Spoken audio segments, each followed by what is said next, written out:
आज हम आज़ाद देश के एक नागरिक हैं क्योंकि अंग्रेजों से हमें 15 अगस्त 1947 को आज़ादी मिली थी और देश को आज़ाद करने में ना जाने कितने ही लोगों ने अपना पूरा जीवन तक न्यौछावर कर दिया, जिसमें से एक थे वे जो शांति व अहिंसा के मार्ग पर चलते हुए आज़ादी चाहते थे। और इन्हीं अहिंसक विचारधारा रखने वाले में थे मोहनदास करमचंद गांधी, जिन्हें महात्मा गांधी व राष्ट्रपिता के नाम से भी जाना जाता है। दोस्तों, आज की इस वीडियो में हम भारत के सबसे लोकप्रिय व्यक्तियों में से महात्मा गांधी जी के जीवन के बारे में बात करने जा रहे हैं। महात्मा गांधी जी का पूरा नाम मोहनदास करमचंद गांधी था। उनका जन्म गुजरात के पोरबंदर रियासत में 2 अक्टूबर 1869 को हुआ था। उनका जन्म एक धनी व संपन्न परिवार में हुआ था। गांधी जी के पिता करमचंद पोरबंदर रियासत की राजा के दरबार में दीवान थे। उनकी मां धार्मिक महिला थी जो महात्मा गांधी जी को नैतिकता व अहिंसा का पाठ पढ़ाती थी तथा उन्होंने हमेशा उन्हें शाकाहारी रहने के लिए कहा।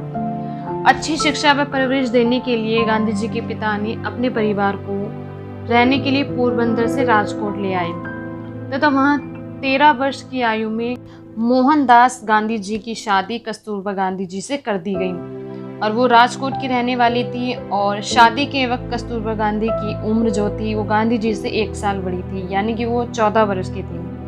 उनका परिवार की परंपरा के खिलाफ जाकर मोहनदास गांधी जी ने चोरी करना, शराब पीने व मांसाहार जैसे काम करने शुरू कर दिए। फिर भी गांधी जी को अपने अंदर सुधार लाने की ख्वाहिश थी। उस हर काम के बाद जो उनकी नज़र में पाप था प्रायश्चित करते थे। इसका वर्णन उन्होंने अपनी किताब सत्य की प्रयोग में किया है। फिर भी कुछ समय बाद उनके पिता का देहांत हो गया। मोहनदास करमचंद गांधी मुंबई के भावनगर कॉलेज में पढ़ाई कर रहे थे, लेकिन वो वहाँ खुश नहीं थे। तभी उन्हें लंदन के मशहूर इनर टेम्पल में कानून की पढ़ाई करने का प्रस्ताव मिला तथा वे लंदन चले गए। कानून की पढ़ाई पूरी करने के बाद गांधी जी भारत लौट आए और वकालत करने लगी। वो अपना पहला मुकदमा हार गए थे और उन्हें एक अंग्रेज अधिकारी के घर से बाहर निकाल दिया गया था। इस घटना से बेहद अपमानित मोहनदास गांधी जी को दक्षिण अफ्रीका में काम करने का प्रस्ताव मिला, जो उन्होंने फौरन स्वीकार कर लिया। दक्षिण अफ्रीका में जब वो ट्रेन के फर्स्ट क्लास डिब्बे में सफ़र कर रहे थे तो उन्हें एक अंग्रेज ने सामान समेत डिब्बे से बाहर फेंकवा दिया। दक्षिण अफ्रीका में अप्रवासी भारतीय से हो रहे सौतेले बर्ताव और भेदभाव के खिलाफ उन्होंने दक्षिण अफ्रीका में इंडियन कांग्रेस की स्थापना की। वहां के नटाल सूबे में गांधी जी ने भारतीयों को बाकी समाज से अलग रखने के खिलाफ लड़ना शुरू कर दिया। दक्षिण अफ्रीका में भारतीयों के अधिकारियों के लिए इस संघर्ष के दौरान ही गांधी जी ने स्व शुद्धिकरण और सत्याग्रह जैसे सिद्धांतों के प्रयोग शुरू किए, जो उनके अहिंसा के व्यापक विचार का हिस्सा थे। इसी दौरान गांधी जी ने ब्रह्मचर्य का प्रण लिया और सफ़ेद धोती पहननी शुरू कर दी, जिसे हिंदू परंपरा में गमी वस्त्र माना जाता है। 1913 में गांधी जी ने दक्षिण अफ्रीका में रह रहे भारतीयों पर लगाए गए 3 पाउंड की टैक्स के खिलाफ आंदोलन शुरू किया। गांधी जी ने 2221 लोगों के साथ नटाल से ट्रांसवाल तक का विरोध की पद यात्रा निकालने का फैसला किया। उन्होंने आखिरी सविनय अवज्ञा आंदोलन का नाम दिया। इस यात्रा में उन्हें गिरफ्तार कर लिया गया तथा 9 महीने की सजा मिली, लेकिन शुरू की गई हड़ताल और फैल गई, जिसके बाद दक्षिण अफ्रीका की अंग्रेज हुकूमत को भारतीयों पर लगाया गया टैक्स वापस लेना पड़ा और गांधी जी को जेल से रिहा भी करना पड़ा। दक्षिण अफ्रीका में अपने आंदोलन की कामयाबी के बाद गांधी जी एक विजेता के तौर पर स्वदेश लौटे। भारत आने के बाद गांधी जी ने व कस्तूरबा जी ने तय किया कि वो रेलवे के 3रे दर्जे के डिब्बे में पूरे भारत का भ्रमण करेंगे। इस भारत यात्रा के दौरान गांधी जी ने अपने देश की गरीबी और आबादी को देखा तो उन्हें जबरदस्त सदमा लगा। इसी दौरान गांधी जी ने अंग्रेज हुकूमत के लाए हुए काले रॉलेट एक्ट के विरोध का ऐलान किया। इस कानून के तहत सरकार को ये ताकत मिल गई कि वो किसी भी नागरिक को एक शक के आधार पर गिरफ्तार कर जेल में डाल सकती है। गांधी जी के कहने पर पूरे देश में हजारों लोग इस एक्ट के खिलाफ सड़कों पर उतरे। तमाम शहरों में विरोध प्रदर्शन हुए। उन्होंने ब्रिटिश हुकूमत के खिलाफ लोगों से असहयोग आंदोलन की शुरुआत की।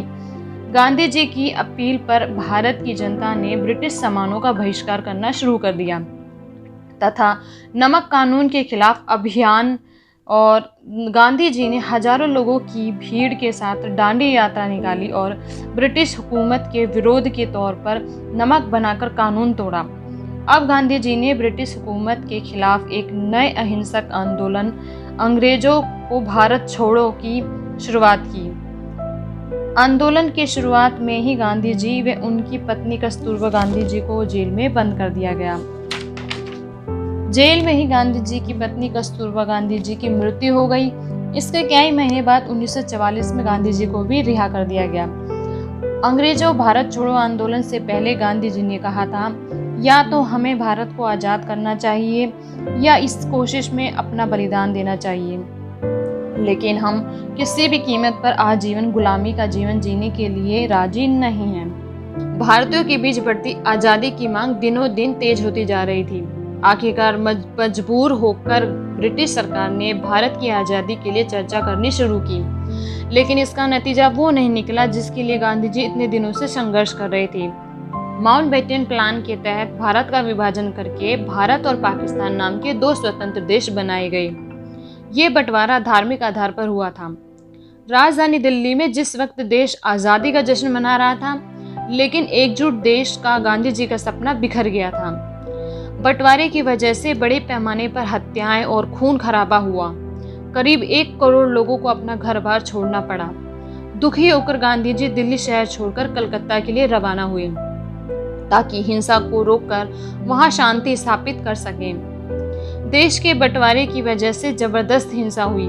कलकत्ता से गांधी दिल्ली लौटे ताकि वहां रह रहे उन मुसलमानों की हिफाजत कर सकें जिन्होंने पाकिस्तान जाने के बजाय भारत में ही रहने का फैसला किया था। गांधी जी ने इन मुसलमानों के हक के लिए अनशन करना शुरू किया। इसी दौरान एक दिन जब वो दिल्ली के बिड़ला हाउस में एक प्रार्थना सभा में जा रहे थे तो उन पर एक हिंदू कट्टरपंथी ने हमला कर दिया। गांधी जी को सीने में 3 गोलियां मारी गईं। हिंदू कट्टरपंथी के गढ़ में गांधी जी की मौत का जश्न मनाया गया, लेकिन ज्यादातर भारतीयों के लिए महात्मा गांधी जी की मौत एक राष्ट्रीय आपदा थी। दिल्ली में जब महात्मा गांधी की अंतिम यात्रा निकली तो उसमें 10 लाख से ज्यादा लोग शामिल हुए थे। यमुना किनारे उनका अंतिम संस्कार किया गया। पूरी दुनिया में लोगों ने अहिंसा और शांति के पुजारी इस शख्स के गुजर जाने का मातम मनाया। गांधी जी ने अपने जीते जी एकीकृत भारत का सपना पूरा होते नहीं देख सके। मौत के बारे में खुद महात्मा गांधी जी ने कहा था, मौत के बीच जिंदगी अपना संघर्ष जारी रखती है, असत्य के बीच सत्य भी अटल खड़ा रहता है, चारों ओर अंधेरे के बीच रोशनी चमकती रहती है। हमारे चैनल को भी सब्सक्राइब करें, लाइक करें व बेल आइकन पर टिक करें ताकि आगे आने वाली सभी वीडियो की नोटिफिकेशन आपको टाइम टू टाइम मिल सके।